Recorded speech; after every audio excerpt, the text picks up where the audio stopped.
Hey everyone, welcome back to Blue Ridge Silverhound. Thank you for taking time out of your day to discuss coins and look at something really neat. As always, I'm your host, Blue Ridge. And today we're going to talk about grades. All right.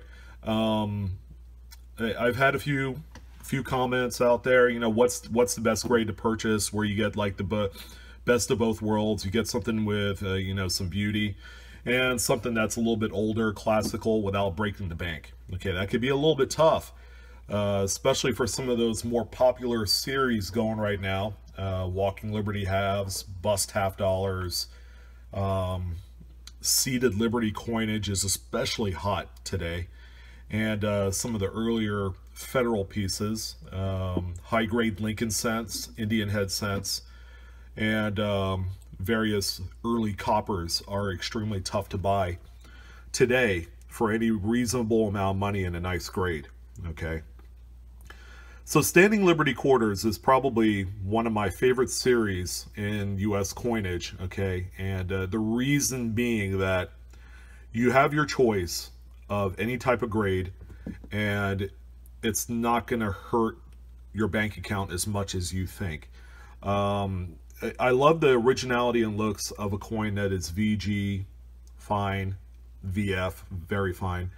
It speaks to the hard work that the coins have endured over many decades, and you just never know how many hands it's traded and who of a famous stature has actually held the coin in their hand. And mint state coins are beautiful. Yeah, they come right out of the mint, fresh off the presses. And there's just something that says, hey, look at me, I'm brand spanking new. You could see every detail, nook and cranny in the devices and the overall features of the coin. So that's also a nice hot point. Okay, but what's the best like in-between grade range? And I might be a little bit biased, but I am a huge proponent of the XF45 to AU58 range. Okay, and this is why. So this is an AU55 by Annex. To some of you, it might appear mint state, and that's a good thing. It might be undergraded a tad. This is in a current generation Annex slab, and what I can tell you from Annex, the corporation, today than where they were at 10 years ago is that they have the tendency to be absolutely harder and tougher on grades today within the last 3 or 4 years, since they've kind of re-upped the company's standard for excellence and quality and things of that nature. So this is a coin that has seen a little bit of circulation, albeit maybe very little. Okay, and as you can see, it's a coin that exhibits outstanding sharp features. And the cool thing is it's not a full head, because if it was a full head, which you could see like the little details in Liberty's head, like the ear hole and the hair and the way it parts and everything like that, is you get to save a lot more money. All right, so an AU55 just as a regular strike, often you get some of the weaker strike on the highest points of the coin, and on the reverse, the bottom of the eagle right here, the breast feathers, is nearly non-existent, and that could help be attributed to some of the circulation wear. However, a coin like this is, number one, it fulfills the brand spanking new appearance to the coin, and it also has a little bit of circulation, some originality, like it's seen some work out in commerce, and for a reasonable price. Okay, it doesn't hurt that it's an Annex slab.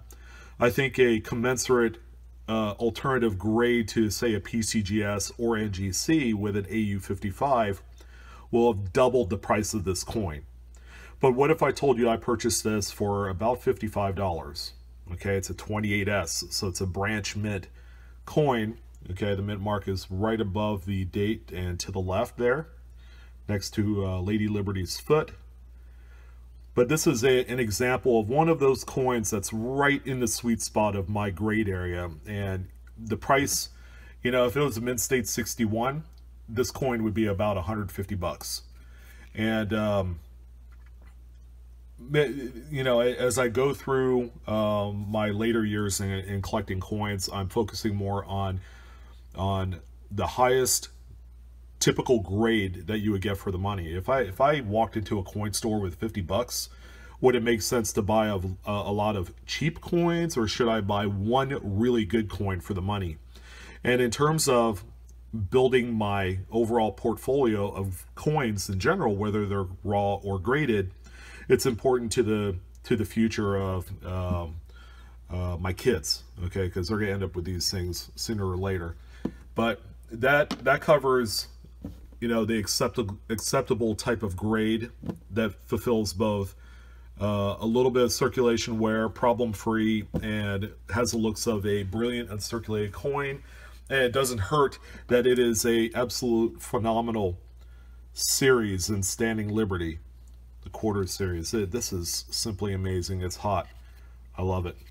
But I hope you guys enjoyed this video. Please like and subscribe, as always. And also have a couple more videos down on this side here that you could reference. That'll take you to some good material that I've done in the past. So I want to thank you guys again for joining in. And yeah, take care of yourselves, and I'll see you later.